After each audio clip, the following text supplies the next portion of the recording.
sorry, Chad. I couldn't see everybody, and then I saw Ethan Wallace. And now I see a Chad's iPhone. All right. I think we've got more people that's joined the party. All right. David, thanks for your help there. Roger, Jared, and Chris, I'm going to turn the presentation over to you all, and I really appreciate your all's time this morning to come and share your program and what it offers. I would really just love to hear, as if I never heard anything about what you all offer, like just in the most simple terms possible, from A to Z, what you do and how you impact, how you would impact our community. And we went and visited earlier. Let me add one more thing. We went and visited our friends down in Boyle County. Met with Judge Hunt, Judge Executive down there, and they shared.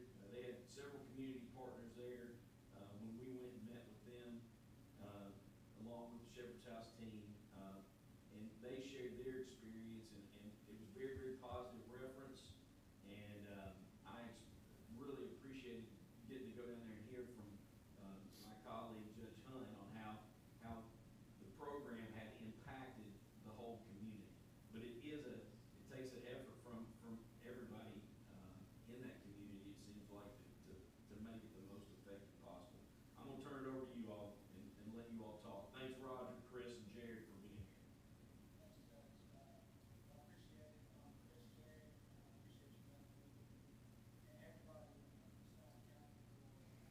Can you turn that up, Joe Pat?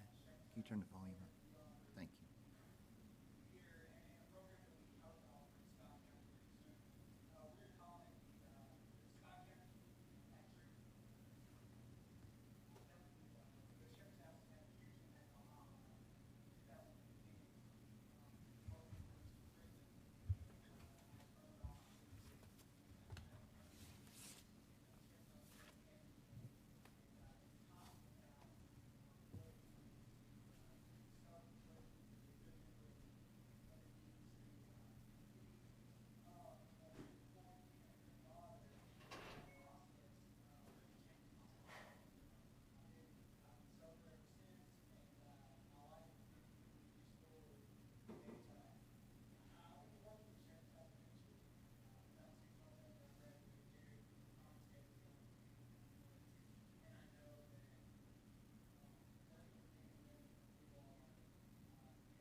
Testing 1, 2, 3. Testing.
Was this community impact program here in Boyle County. And you're going to say, what is a community impact program? Community impact treatment program. And it's a little bit different than most treatment centers or treatment providers. We really believe in the community aspect of this. We know that we have to have community buy-in. We partner with New Vista to provide mental health. We partner with employment program to provide job skills training and job placement and incentives for jobs. We partner with organizations to provide mentoring services, college, adult education, and we do it all inside of our building here in Boyle County. And we involve everybody in the community because we want this to last after you leave the Shepherd's House. We don't want to just help you get out of jail and treat you for 6 months and then throw you back out to the wolves with no support. We want you to build relationships that last. And we know that by having good partners, we're able to do that. So the Community Impact Treatment Program provides services for men and women over the age of 18 who have involvement in the local criminal justice system. We currently have clients from every court in Boyle and Mercer County. We have clients from family court, we have clients from circuit court, and we have clients from district court. In the last month, we have been flooded with new intakes as a bond condition out of circuit court in response to COVID-19 and trying to get people out of jail. They've released nearly 100 people in Boyle County over the last few weeks, and we've gotten about 30 of those people. We're monitoring them, we're working with them, we're providing treatment to them, and trying to help them rebuild their lives no matter what is going on. So Community Impact Treatment Program requires a 6 to 9 month commitment. What we're finding is that participants in our program that graduate stay on an average of 207 days. And that's 207 days that a person stays out of your detention center, and they are staying out of your courtroom, and they are working on their lives. They're getting jobs, they're paying taxes, they're paying their court costs, they're paying their fines, they're paying their child support, and all that stuff is super important to rebuilding their life. And the main thing that I missed is that they're staying sober. We are monitoring and make sure they're staying sober. We're helping them receive the treatment that they need. Our programming consists of individual therapy, group therapy, parenting, anger management, life skills, education services, and job readiness. And we're flexible. We have clients that show up that have, they may need a special type of counseling, and we'll find that counseling for them. We are an outside of the box type of company that we know that there's no cookie cutter approach to treatment and recovery and rebuilding your lives. And we're willing to go to any lengths to help that person get on the right track and to be a productive member of society.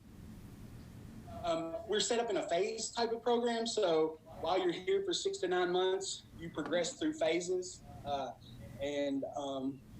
We understand that not everybody moves at the same pace. We kind of prod and try to push you towards that direction, but eventually we'll see people progress through the program, and I'll explain about those in just a little bit later. And then the Shepherd's House Community Impact Treatment Program utilizes support from Celebrate Recovery, from Alcoholics Anonymous, from Narcotics Anonymous, from church members, church groups, and all of these social supports that are important to build that foundation of a new life for our clients. So the next slide is just a little bit of a schedule and what orientation looks like. When we have participants in our program, they are in our building Monday through Friday from 9 a.m. until 3:30 p.m. This is the true monitoring treatment program that allows, we know where our clients are throughout the day. We know what's on their schedule for the evening. We know, kind of what they have planned for the weekend. When we are really in their business, we want to know. We want to be completely involved in their lives. And the orientation phase is day 1 to day 30. And like I said, the program hours are 9 a.m. to 3:30 p.m. After 30 days, if you maintained your sobriety, if you have done the necessary work, the homework and stuff like that that's given out by clinicians, if you're showing up for your appointments, if you haven't had any absences, if you are have worked through the employment program, we're going to phase you up to phase 1. And phase 1 is 60 days.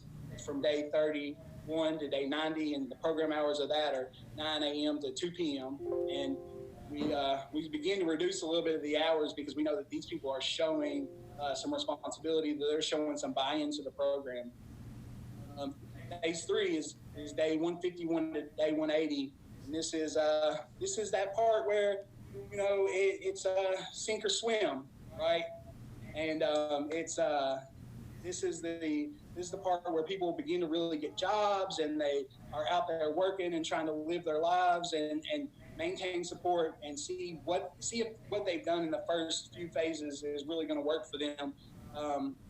And it lasts from day 151 to day 180, and it's Monday, Wednesday, and Friday. We have them report 3 days a week from 9 to 12. We have them come in and drug screen on their off days, or they'll call in every day. We're in contact with our clients every single day, every one of them, to make sure that we know what's going on, if they need to screen, we check in with them. Hey, how are you doing? Do you have, do you have any issues going on today? How can we support you? How can we help you? Do you need any services? Whatever we need. And that's really the last phase of the program. That's the graduation phase. And we've seen 75 men and women reach that phase here in Boyle County. We've seen those people complete the entire program. Like I said, stay on an average of 207 days. And we've seen some amazing results from those men and women that graduated the program. Out of the 75, 57 of them graduated with full-time employment, which is huge. That's 57 people that we took from jail and from court, and they're now paying full-time. They're working full-time. They're taking care of their families. They're paying taxes in the community, and they're paying back into a system that helped them get the treatment that they needed and deserved. 55 of those clients that graduated our program have remained out of Boyle County Detention Center. They have not had any new cases in Boyle County Court or Mercer County Court, and they're still working, they're sober, and they're doing well. And that's a huge number of people over the last 3 years that we've impacted their lives and their families' lives. So how it works, how do you end up in our program? Obviously, we get arrested. People like me, we get arrested a lot. We do dumb stuff, and we end up in the jail, and that's how the jails become overcrowded, and that's how the dockets get hours and hours long. And once a person goes through the arrest and through jail and into court, there are about three or four different ways that a client can end up in our program and be referred for our program. Here in Boyle County, we have an application process. It's on the kiosk inside of the jail. An inmate can access that application, fill it out, and a jail staff member will email that to me. I'll review it, and I send that to the county attorney or the Commonwealth attorney for review. And then we together, if they approve it, we will present it to the judge in court, and the judge makes the final decision about whether that person can attend.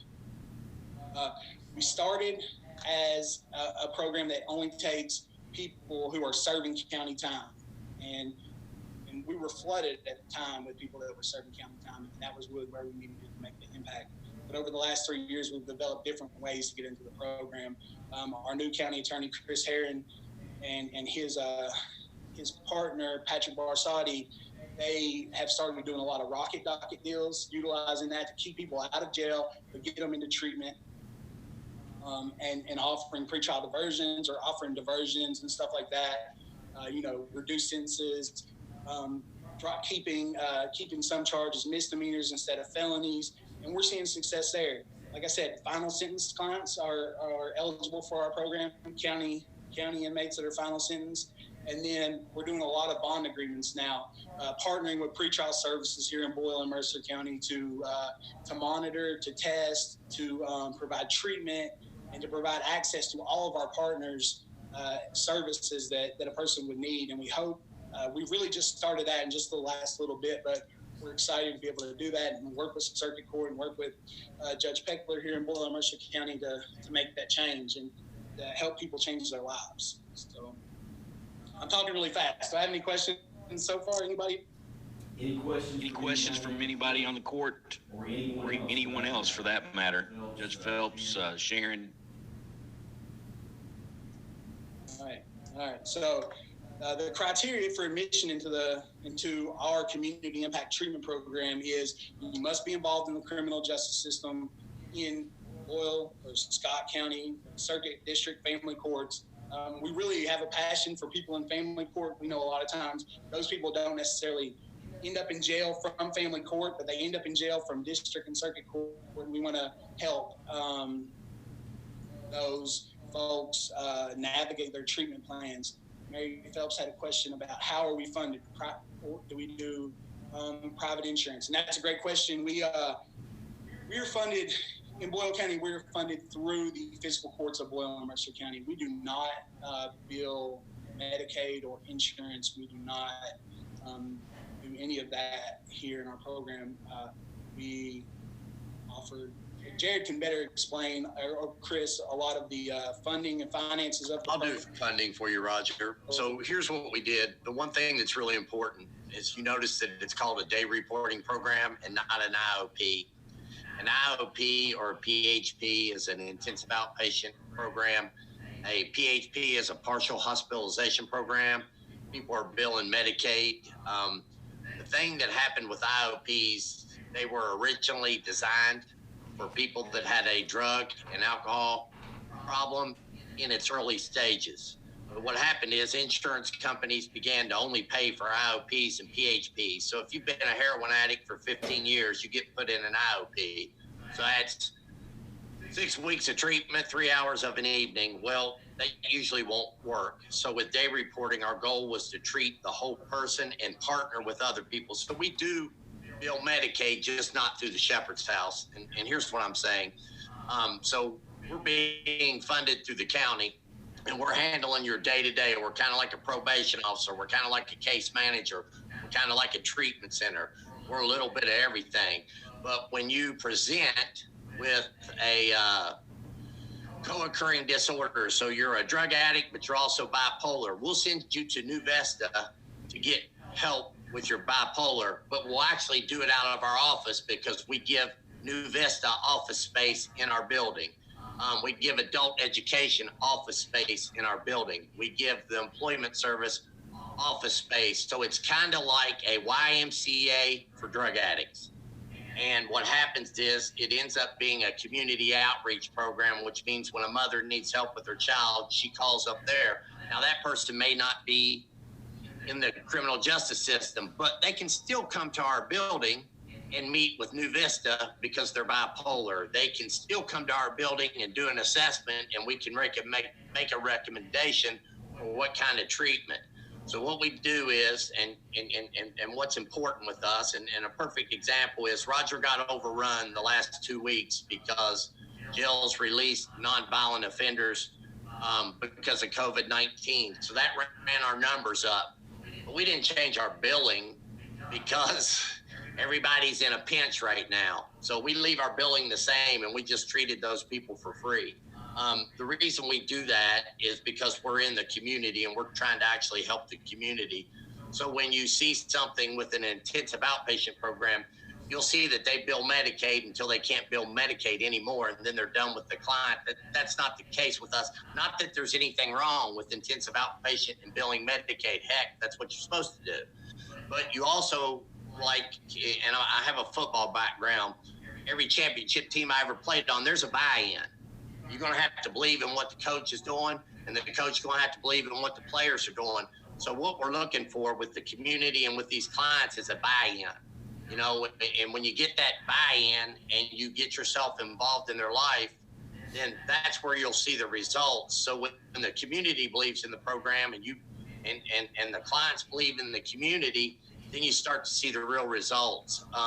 So what we do is we bill the county a cut rate to what they would be paying the jail. So if in Boyle County is my only example I got for you today, we've got programs in Fayette County, and they're the highest I've ever seen. But Boyle County does their daily rate is basically $32 and some change, and we charge between 13 and 16 depending on numbers. So we do it at a cut rate. So the county's still saving money by not incarcerating the person. And then everybody's like, well, how's it work with other courts? For instance, drug court. Well, the only one I can give you is Boyle County doesn't have a drug court, but Fayette County does. And what we do is we work with drug court in this sense. When drug court gets you on thin ice, meaning they've tried everything and you're on thin ice with the judge, and the judge says to you, hey, one more time and I'm going to be done with you and you're going to have to serve out. I get that client. That guy ends up at the shepherd's house. Basically what drug court says is while you're in the shepherd's house, you do whatever they say. And when you come back to us, you'll pick back up with the program. So we partner with people that way, because what the biggest thing is you don't want people competing over what programs what, meaning you want to partner with people. So if somebody provides mental health, you want to partner with them in the community. If somebody has a job service, you want to partner with them in the community, because this truly is the community program. So billing is done through the fiscal court. We submit a bill just like the jail does, and that's paid through the fiscal court, and that's for the actual day reporting program. It's much more than an IOP, so that's why we call it day reporting program. I hope that answered the question. All right, thanks, Jared.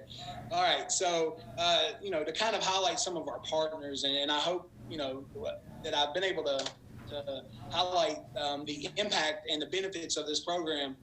Again, in the last 3 years, we've served almost 300 people from Boyle and Mercer County, and that number this year is going to be a lot higher because of recent events and COVID-19 and the release from the jails.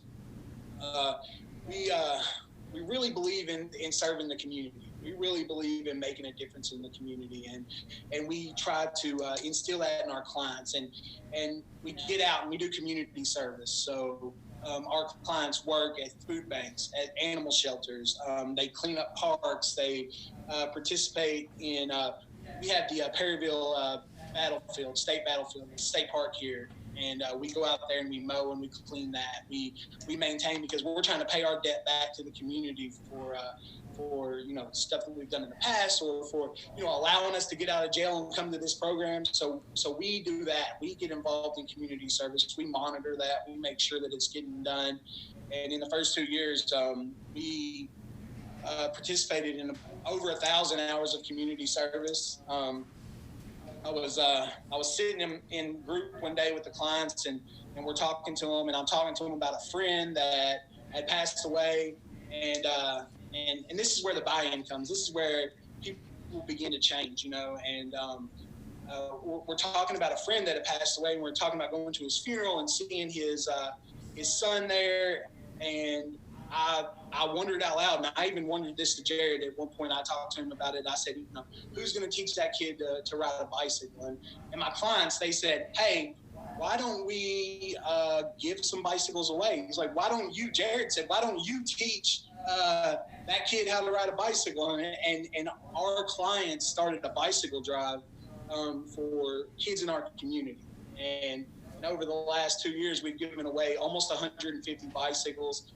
this year I was hoping to give away another 100. I don't know how it's going to go, but they're still motivated, and that's that change. When you have that buy-in that Jared was talking about, that's the change that happens in a person's life. That's the change that happened in my life whenever I got out of prison and I ended up at the Shepherd's House, and they taught me about living sober. They taught me about the importance of mental health. They taught me about the importance of being a good employee and a good father, and how to do it all one day at a time, and how to rely on other people, you know.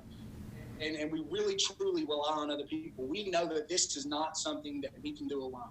You know, the fiscal court can never change the substance use issues that are happening in Scott County on their own, or in Boyle County. The judges can never change it on their own. It literally takes every member of this community to buy in to make a change in people's lives. And that's what's happening here in Boyle County. And I think that that's what makes this super special. We partner with, transitional living homes, Sea and Heart Ministries. That's a faith-based transitional home. And we have 3 or 4 guys living there now. We partner with Tumbleweed Transitional Homes to provide housing, because a lot of times when I get out of jail, if I don't have a safe place to stay today, I'm going to go right back to my old ways, right? So we provide those resources for men and women to live and to get a start, to get an opportunity to change their lives. We partner with the Hope Network, which is a collection of faith-based organizations, different churches that have set denomination aside to provide mentoring services for our clients, to provide meals for our clients when they're needed. We talked about the partnership with New Vista. They're here twice weekly, providing mental health treatment to our clients that need it. Campbellsville College offers a scholarship to the men and women that graduate our program if they want to go to college and pursue, higher education. Kentucky Adult Education, they come here twice a week and provide GED services to our men and women. And, when a 50-year-old man gets his GED and he thought it was impossible, and it's the proudest moment of his life and he's crying about it, like, that does something to you, and you know that you've done the right thing that day, and it's a great feeling. So this program truly involves the entire community. It's an investment. But once that investment happens, we see improvement. We see improvement in our clients. We see improvement in the community. The way that the community views the issues that surround substance use issues, and then we see the impact. We see the impact in the lives of our clients, of their children, and Judge Covington and members that came down to Boyle County got to meet Daniel, and the investment that Boyle County made 3 years ago had a huge impact on a client that we had named Daniel, who didn't think he was ever going to have custody of his kids, and he does now, and he's got a job that he can pay his bills, and it's amazing. He was here a week ago, and he had just bought a brand new car, and he had his kids with him, and he was talking about the difference that his life is today to 2 years ago. And that's really the impact. We're really making that impact. And I hope that Scott County will consider allowing Shepherd's House to make that same impact. What questions? Roger, thank you. What questions does anyone have for the Shepherd's House team?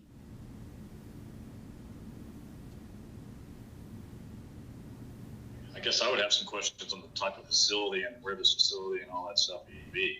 I guess that'd be more after the fact and trying to figure that out. Sure. You want me to take it, Roger? Yeah, go ahead. So what happened in Boyle County when we were trying to get this done, the Red Cross had built a building, and they did it with a grant. And then that grant ran its course, and they just moved out, and it was just sitting there. So it was turned over to the county, and the county gave it to us. I do not own that building. The Shepherd's House does not own that building. The county owns the building. They allow us to use it.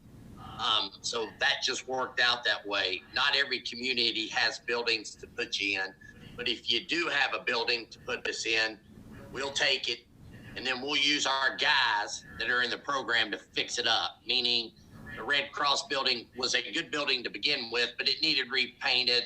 There was some carpet issues. There was a few flooding issues. Basically, you'd be surprised at the skill that is actually in a room when you put a bunch of drug addicts together. There'll be a drywall guy there. There'll be a roofer there. There'll be a painter there. So we just used all their talents to fix the building up. We can do the same thing in Scott County if it is available. If not, we'll go out and look to rent a building. Mary had a question about our waiting list. For the Community Impact Treatment Program, we have never had a waiting list. We are able to typically get people out. You know, it takes approval from the county attorney, Commonwealth attorney, and the judge. And then through a court order or through a furlough, we are able to get that person out into our program fairly quickly. As far as inpatient goes, over the last 3 years, we placed about over 150 people. I can't even say close to 150 people, way over that, into residential treatment, where people just show up at our front door and say, hey, can you help my son get into treatment? We're able to do that. We are able to help people access treatment beds, short-term treatment beds within 24 hours. And then to answer Mary's question, yes, this is a Scott County program. It's only going to be Scott County people.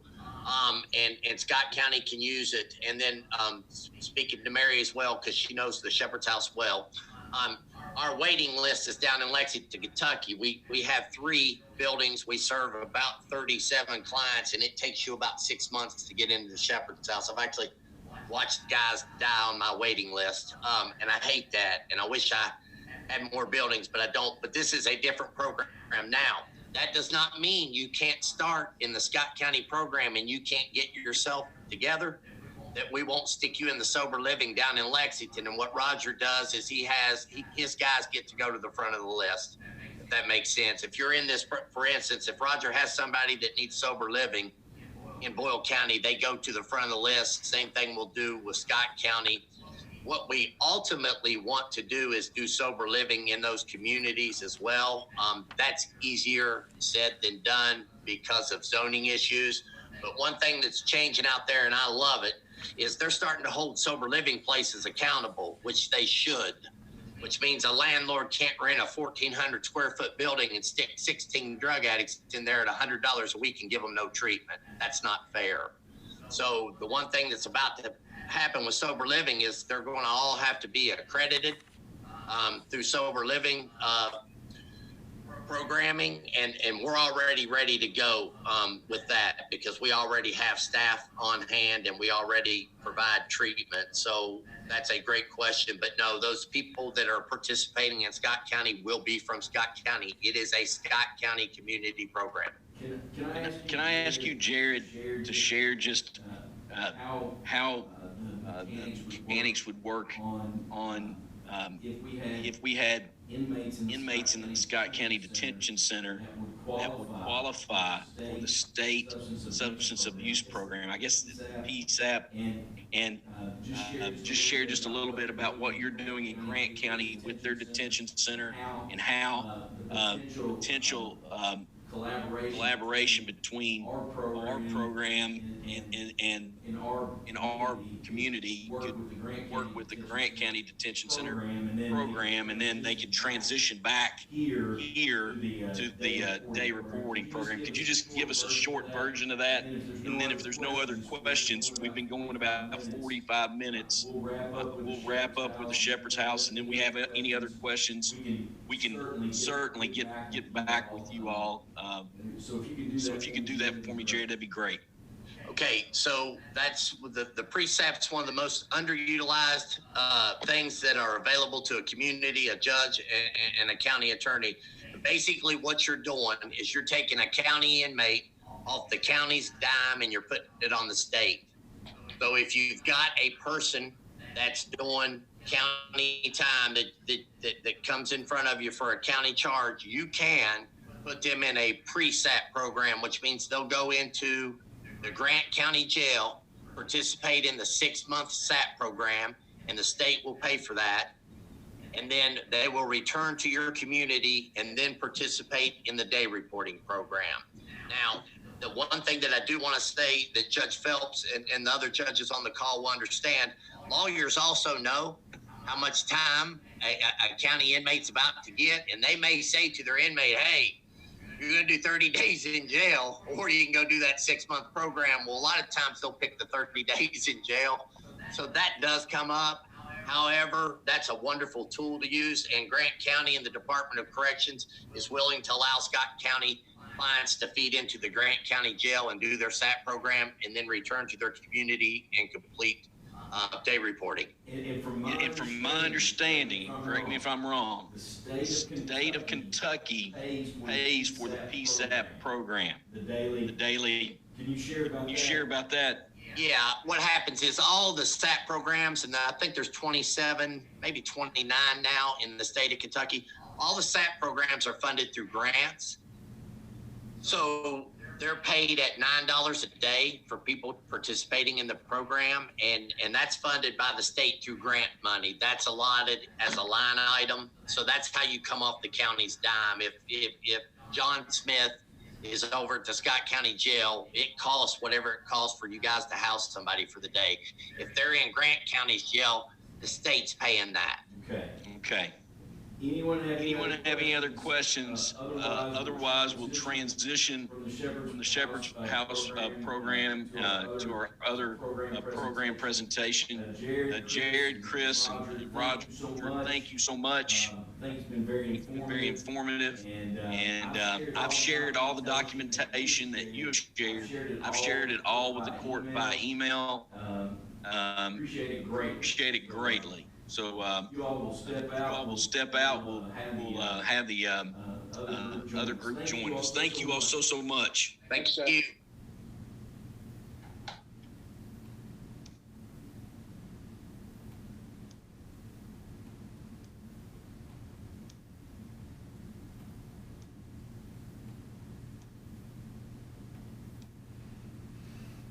Mike Cox, are you live?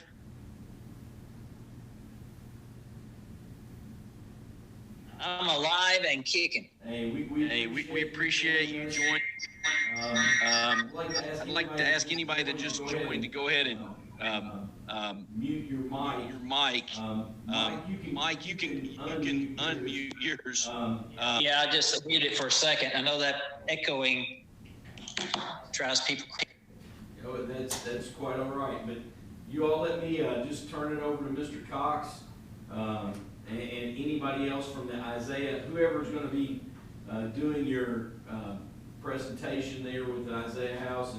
And we appreciate you all taking your time to share your program with the entire court during this work session.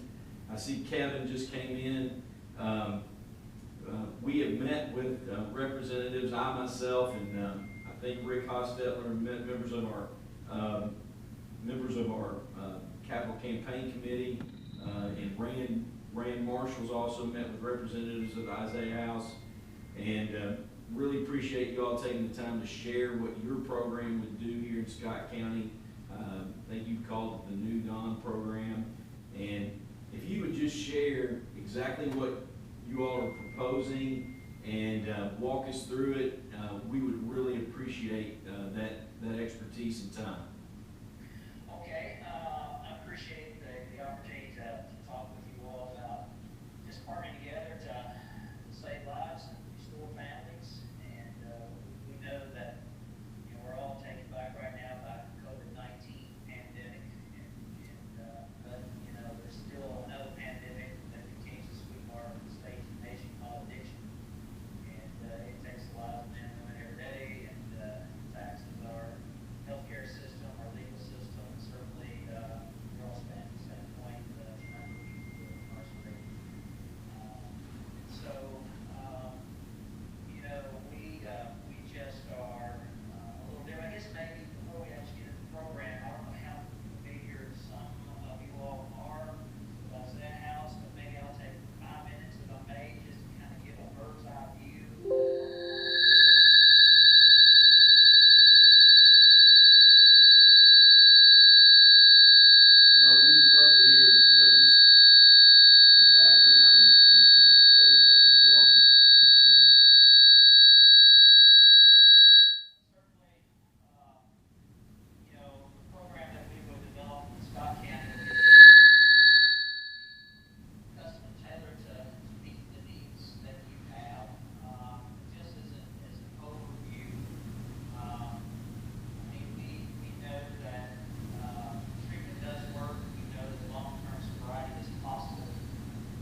basically run a program the way you want to.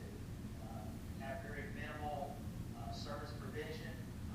And so the fact that we're licensed and nationally accredited means we are offering a high level of quality care in our services. And so, but we have this comprehensive approach to treatment, which makes us very unique from all other programs. We're very comprehensive. We're passionate about providing long-term. And so even if someone comes for a short period of time, that's our home market. And so we're going to follow up with that person. We're going to encourage them to continue treatment outside of our facility. Obviously, in an IOP or OP program, we're concerned about following up with them and their employee and all those pieces. So, unless we are state licensed and accredited, we have those things that you'd expect from a professional level.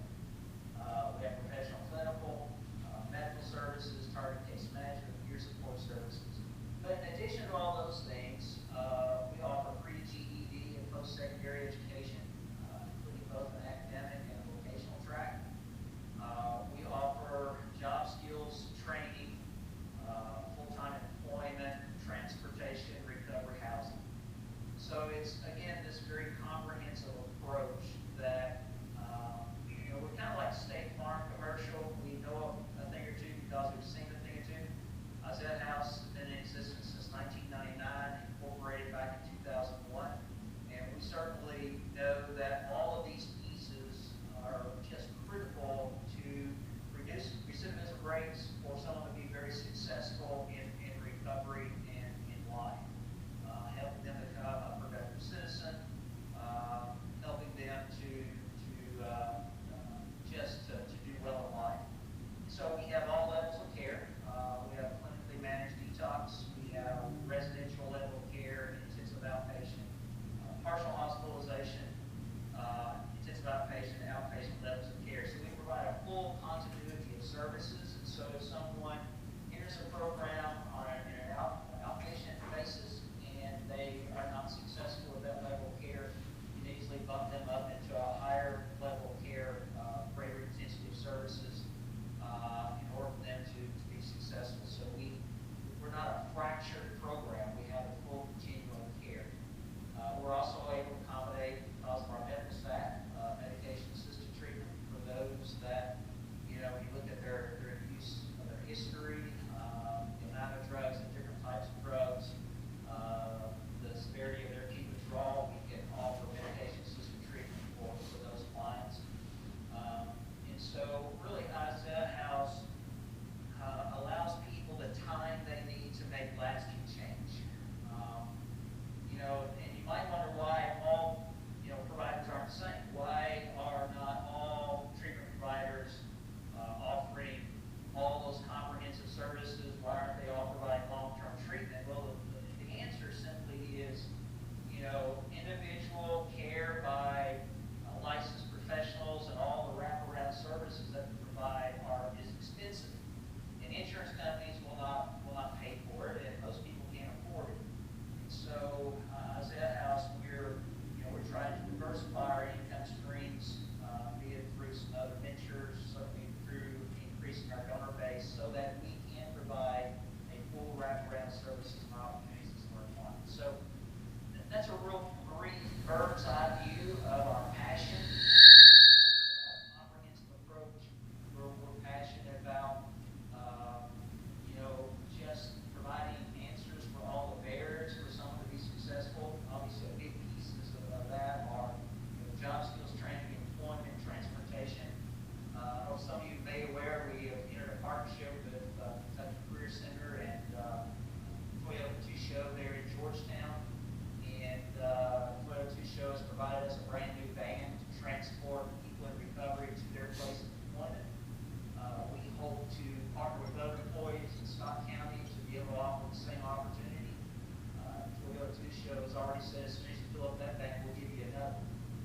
And so we know that all those are very critical pieces to reduce recidivism rates for those being incarcerated, to reduce relapses, and to help a person become very productive again in society. So those are the things that we're passionate about. We're just really passionate about doing everything we can and offering the services that are just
can automatically, you keep them in our care, you can automatically transport them to one of our residential facilities. They can stay throughout long-term treatment there, and then we can bring them back into Scott County to that community and re-enroll them in the outpatient clinic there and be able to help them attain independence in your community.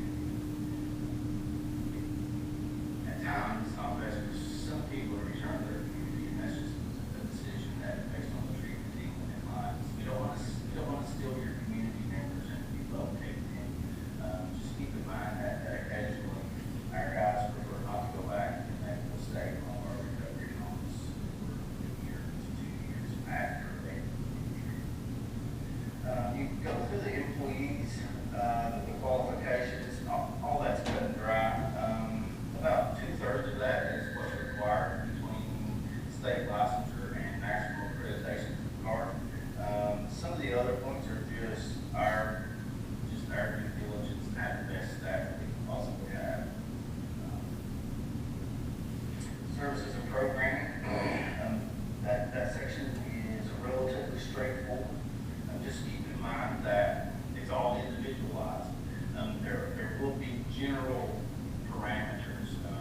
People come into that program will have to drug test 3 times weekly while they're in place a month. They'll have to access, that core group of services. Once they become eligible for employment, it's much more individualized at that point, just based on the shift they work, based on the job that they have, based on their performance and progress. Some treatment centers can have that. There's a difficult spot in a client's life to where either we don't allow you to gain employment, you're ready for it, we keep you in services, and that in itself can create a barrier for that person. The daily contact is something that helps bridge that gap. So if someone does attain employment and begins struggling, we have multiple staff to be able to correct that. And the multiple staff that will be at the Scott County location actually has access to an executive team that has 35 years combined experience in this, 25 licensed therapists, psychiatrists, psychologists, 2 nurse practitioners, 3 registrars. So staff access all of the experience knowledge. Sorry, I don't know what's going on. Kevin, I apologize. I don't know what, trying to see if.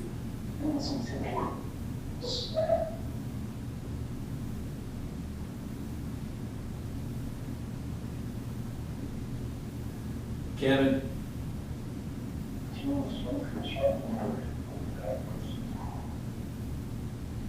I think he just said, does anybody have any questions for our Isaiah House team?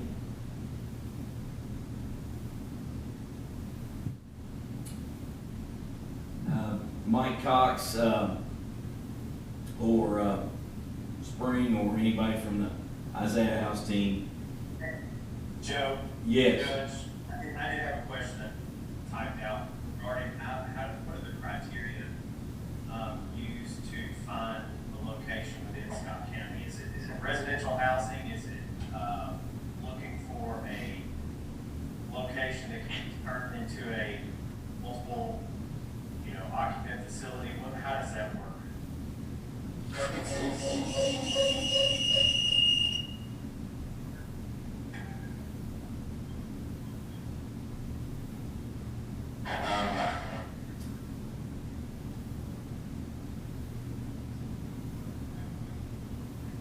Kevin, I can't hear Kevin very well at all. Mike, could you answer that? Because you were coming through pretty good. Mike Cox.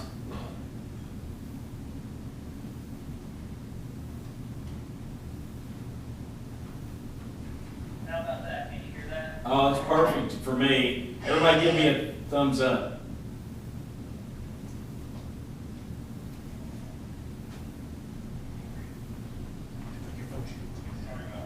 No, Mike Cox, I can hear you now. Well, I can hear Kevin sitting at Mike Cox. Yeah, there you go.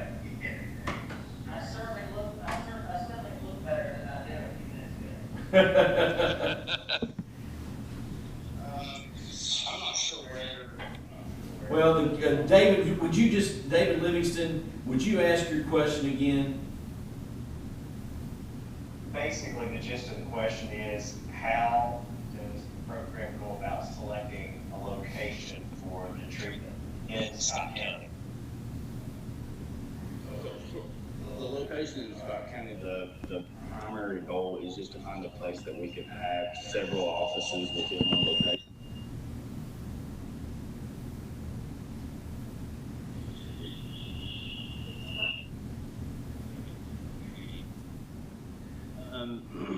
It just needs to be an office, a building that has the ability for multiple offices.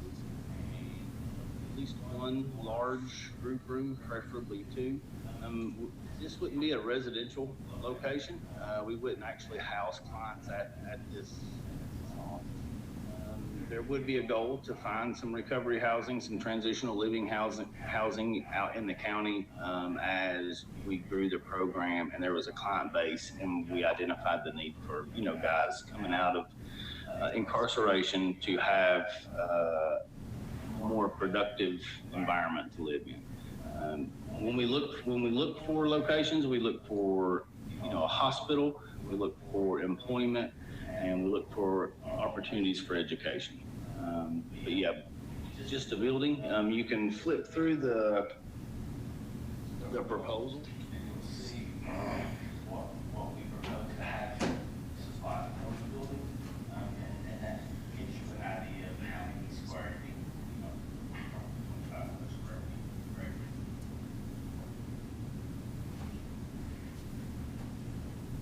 David, do you have any other questions, David? I didn't know if there was going to be actual residential facilities here in Georgetown, or if it was in Scott County, or if it would be at one of the other facilities that you already currently operate. That was basically what I should have asked first. We would love to put a residential facility in Scott County, but that's something that we work out with each county. Some counties are more set for that, and some aren't. I see a question from Sharon Muse. She says, how does your program work with the Commonwealth's Attorney Office? Do you work with the Rocket Docket program?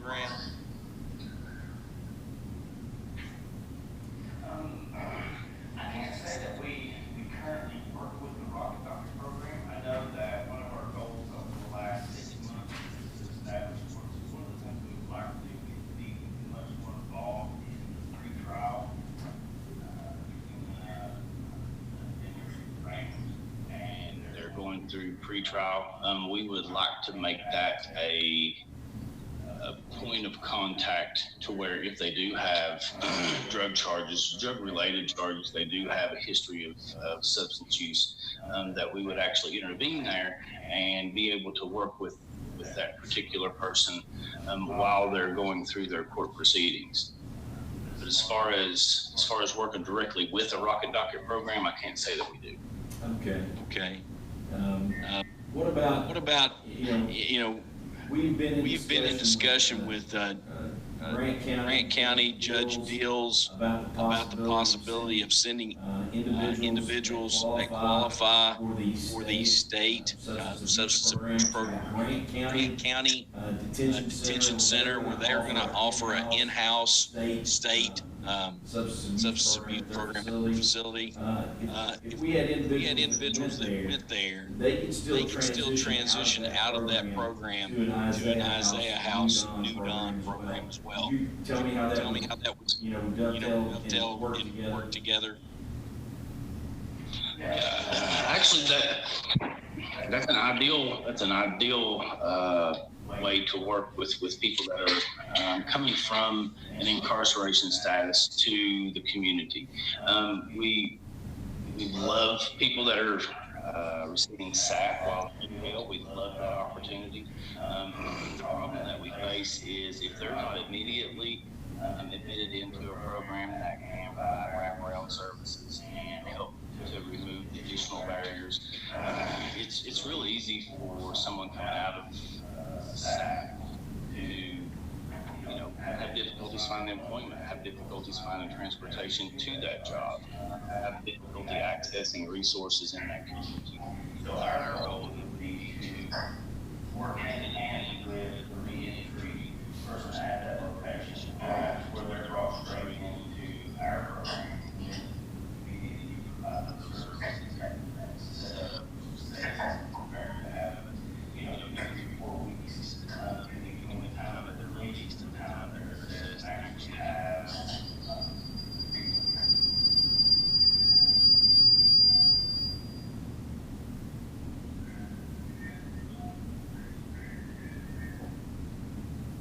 We would actually staff someone that would be in the court, and they would actually get this staff program those inmates were transitioning into their house in Scott County. We would have a person that meets their face-to-face with them prior to their release date. That way we could have a long handoff, we'd have all the information we need, and then we can hit the ground running with them. Sounds like that would be very beneficial as well. Who else would have any questions for our team from the Isaiah House?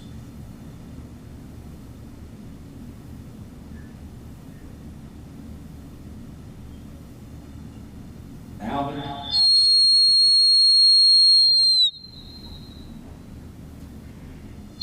All right, I think we're having some technical difficulties, but I really want to go ahead and say thanks to our team from the Isaiah House. If there are any other questions, we will get those together and email them over. And then what I hope from the court is that we can work together and look at the proposals and go from there. So with that said, if there's no other questions from anyone, we will conclude the presentation, and we really appreciate your all's time. Yes, if you have questions, feel free to email those to us. We'll be glad to provide a response, Joe. Hey, I see a question from Sharon Muse. How often do you drug test participants, and how quickly do you report violations? I have a lot of questions. Could I email you directly with the list? Everyone may not want to hear all my questions. Certainly Sharon has an important role in this, and respect. Wanting to get those questions to her. So it might be best if she email me. I'll share your all's contacts, and she can email directly to you all those questions, and I can share those answers. We'll do that. Sure, that'll be fine. All right. Sharon, does that sound good? All right. Yes. Thank you, Sharon. With that said, we do have a little bit of discussion left on a couple of items. Sheriff Hampton and Captain Porter have been on this call, and they wanted to share with the court some information as well. Gerald,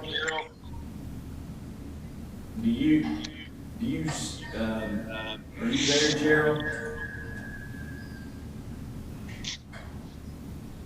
Can Mike mute his? Yes. Okay. I'm there.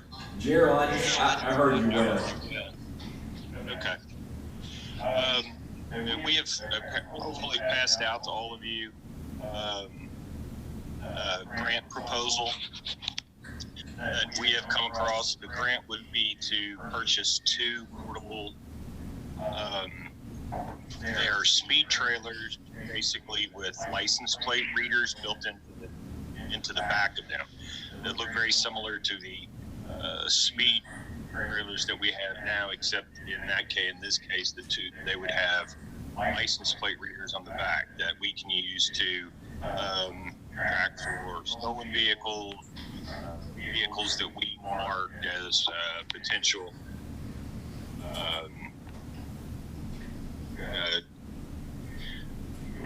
various things. Vehicles we've attached to warrants, vehicles that we have attached to drug investigations, or warrants that were names that we've attached for whatever reason. Those people pass those trailers, we can keep track of that.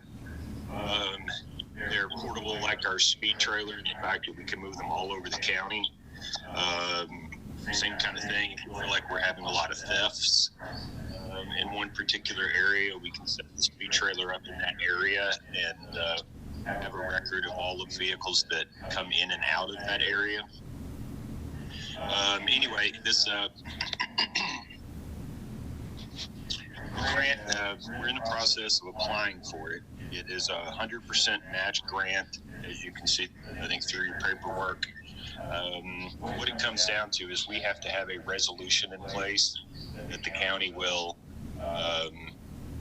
participate in this in place as part of our application program. They won't either approve or disapprove our application until we have this in place. So I guess what we're asking now is if we get approved for one, as again, you can look at it, they're roughly $35,000 a piece. Like I said, we don't know if we'll get approved for it until after we send in the application. But the resolution would be to say that if we did get approved for one or both of these monies for one or both of these trailers, that the county would basically pay for that and then be reimbursed through the grant program. So they have to have that resolution in place before they'll even process the application. And I guess that's what we're looking for today, to see if we can, maybe we'll talk about it and see about getting a resolution put together by the meeting next week. I do have a question. I always have concerns about privacy and, I don't like red light cameras. I don't like speed cameras. So what prevents this tool from being used for that nature in the future? And when you place it somewhere, because maybe you have different, say there's theft in an area, say in Bradford neighborhood, and you place it in that area, what prevents it from picking up other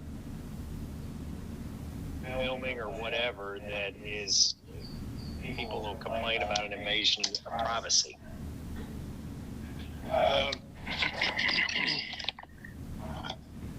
Well, the answer is I'm not sure what the answer would be to that. It doesn't really have a camera in it as far as, at least as far as I know, like taking pictures and stuff. It's just a license plate. And all that your guys at the time is a license plate and an address, the license plate number and the address that it's registered to. And again, it's one of those things, if we feel like we're having people that are moving in and out of different areas, that don't necessarily belong in that area, because it puts together a graph on who's coming in, when the most traffic is, and then we can try to find that if we have an idea of when these, say for instance car break-ins or whatever are happening, then we can narrow that down and kind of get an idea of when that happens, and what vehicles are traveling to the area at the time. We can run that vehicle tag against other things we have associated with that same kind of thing. I also know a couple other areas that they were having problems with drug trafficking, so to speak, in like gas stations and that kind of thing. Off of the interstates, we can set up out there, like the same car from Georgetown goes in and out of that place like 17 times a day, but we kind of keep an eye out. and we have the opportunity to go back to businesses, video cameras, to find out what they may do on the lot, and so forth. And I know other agencies use that to track down on traffic in their areas. Different violations of that, but I'm not sure, because it is going to answer answer that. It is going to pick up on basically everybody's plate that goes past there. Like I said, it's going to process a lot of them. During installation, watch that watch where they had one set up and they were monitoring them and set up for in the town down there. And again, I think it's outside of the gas station thing. And it like red flag tags that had any kind of indicators from our report system that, you know, this was a solid kind of situation, any of those kind of things. But as far as that goes, most officers would be in a situation where we would be looking for something that is already interested in. If they're already interested in whether we had identified a vehicle that drug users or drug traffickers were using, if they wanted stolen vehicles. But as far as that goes, I don't really have an answer. I know that the rules is upheld that it's not a violation of privacy, but because it basically has some information to some degree is open record. So, but it will be happening. Anybody that passes it, it will run a search on the plate to see if that plate is associated with any type of crime. So another follow-up on that, if there is a plate, let's say a stolen vehicle or somebody that's wanted for some type of felony or has a warrant out, does it automatically notify you that that car was just arrived, or do you find out upon review of the video at a later date? No, it's accessed by a web-based kind of thing. Certain people, our executives, maybe supervisors, maybe whatever, you have to have the programs downloaded onto their computers, their MPTs, that kind of thing, and then it will only report to specific computers. Is it real-time reporting? It's real-time on all those computers, yes.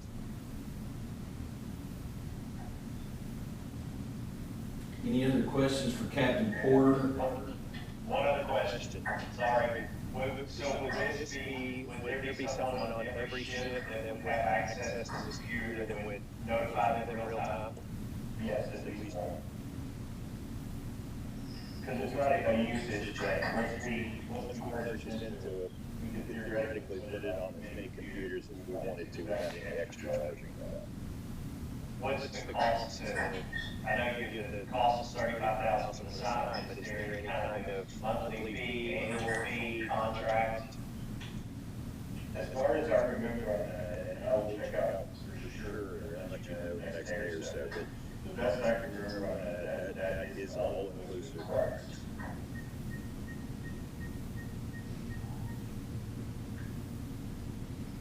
Captain Porter wanted to share, you know, just the basic premise of the potential for the grant.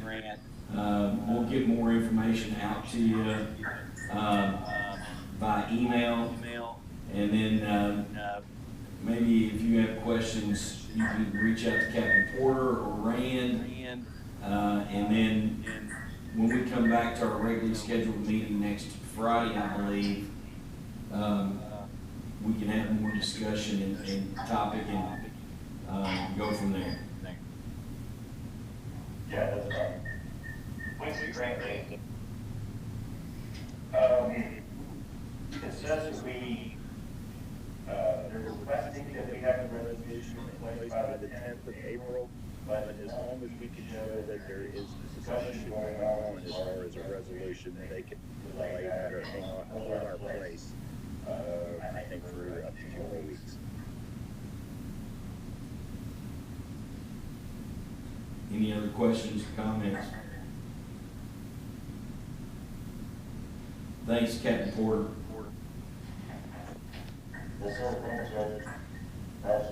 Last thing that I want to discuss is I shared by email, Kelly Baker, District 7 Transportation, State Office, shared that, I'm gonna mute JR. And now, I think that what JR's been trying to do is get the volume up for the live feed. We worked 3 hours yesterday, I promise.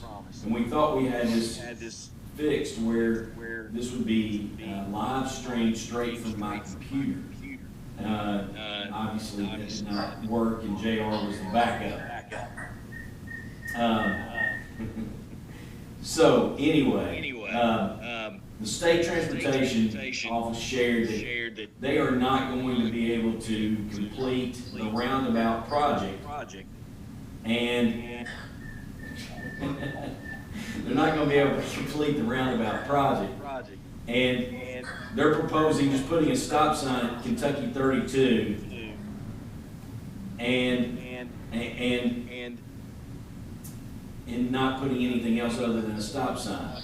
I asked about a stoplight as a potential option. That has issues there as well.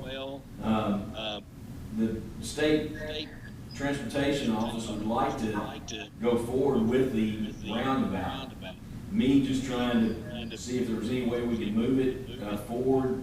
I asked if we had fiscal court county dollars towards the project, would that possibly help? And they have indicated yes. We would have to do some type of a MOU or some type of agreement. I asked also if future flex fund dollars could go towards that, and they said yes. So next week, I would like to bring to the court some type of formal proposal for consideration to move forward with what I think the best and what the state says is the best is a roundabout there.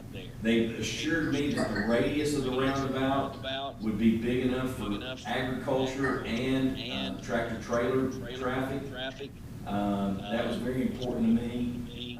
It just comes down to what the court wants to do in regards to how much dollars they would want to propose putting towards that. The total project is $700,000 right now, is what I understand. What questions do you all have?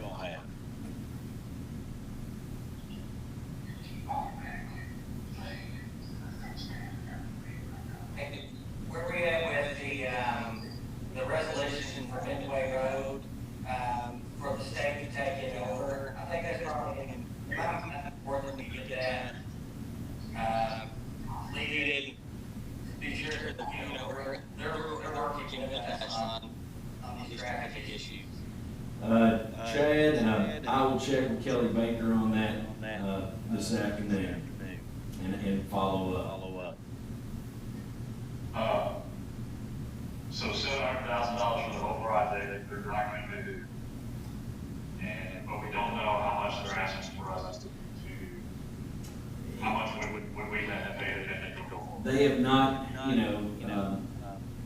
they threw out a 50-50 split as a starting point. But if the court elected to make a proposal that was less than that, I think they would entertain it. It just comes down to what we want to do and what we feel like would be appropriate. I didn't understand, this project would have been funded prior to all this happening. Money should have been set aside for that. I know they use the issue of the current gas prices and taxes and stuff like that come Georgia, but this should have been done almost 2 years probably, or longer. I don't understand how all of a sudden money like that project somehow was lost, unless they've just moved stuff around and trying to, it just doesn't make sense. Dwayne, I can try to get Kelly to give us a little bit, more insight, but I copied and pasted what he shared with me. He says the current situation with the virus is creating a dire situation with funding. 80% of the state road fund comes from gas receipts and fees from car sales, both of which are suffering right now. The intersection will have to open as proposed with stop sign conditions on Kentucky 32. And that's not even a four-way stop. He says with stop conditions on Kentucky 32. So the bypass will not have, it won't be a four-way stop. It'll be, yeah. Nobody would ever take a left probably during those times, especially when they're headed to. No, and he says, no, he says, we will install oversized stop signs and likely surround them with solar flashers. That would be what they could do. And I'll try to get an answer, but I've shared with you exactly. I just think that it is a disaster waiting to happen, and we're, if there's any way that we can consider looking at collaborating with that, I think we need to consider it. And you all, go ahead, Chad. Did you push him on the stoplight if we did not contribute? Did that work out some deal about them putting that stoplight there? I mentioned it, Chad.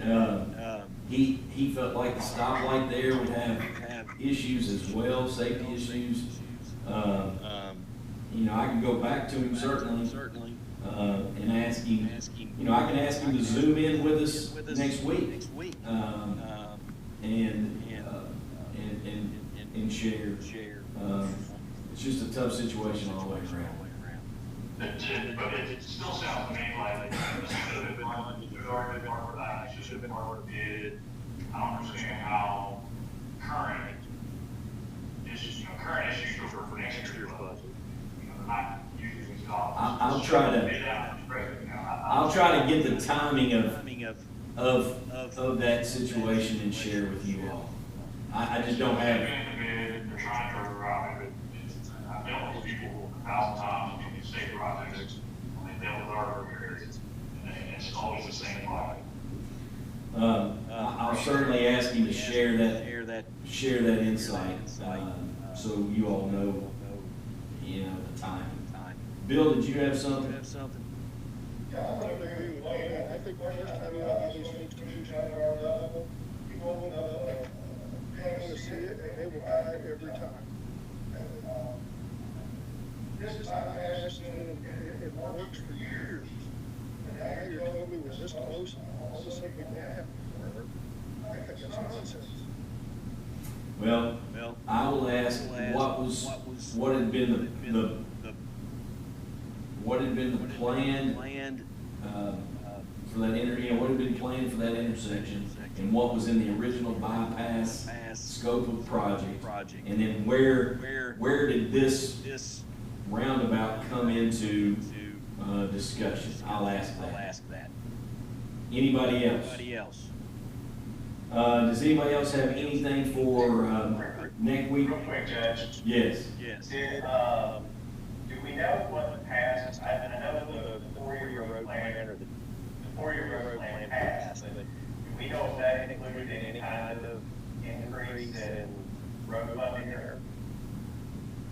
I don't think so. I'll have to do some research to share. Maybe JR can help me as well on that. Chad. Can you give us an update on the Justice Center? You know if they made it into the budget? It has been shared with me that it is still in the budget, and you all tell me. It's a 1-year budget, but from what has been shared with me by Representative Pratt and Senator Thayer, that both of them work to help keep it in there, and it is there, which is great news. Anything else that anyone would like to discuss? Otherwise, we will adjourn our Zoom meeting, and you all can reach me at the courthouse anytime. So, with that said, thanks you all. Appreciate it.